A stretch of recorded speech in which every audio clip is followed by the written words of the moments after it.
I comuni del Veneziano che vogliono passare al Friuli Venezia Giulia rappresentano un fatto politico enorme che secondo la CGIL certifica il fallimento delle politiche regionali e l'abbandono di un intero territorio.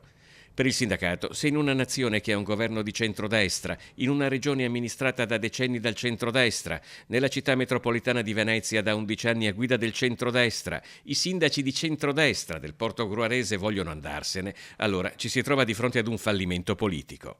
La scelta di alcuni comuni del Veneto orientale di aprire un confronto con il Friuli non deve essere letta come folklore, è un problema serio. Comuni che vogliono andarsene dalla provincia di Venezia lo fanno, stanno discutendo di questo perché non riescono a garantire uno sviluppo di qualità, un lavoro di qualità, servizi adeguati ai propri cittadini. Il calo di personale, la continuità nel garantire alcune prestazioni sono fortemente messe in crisi.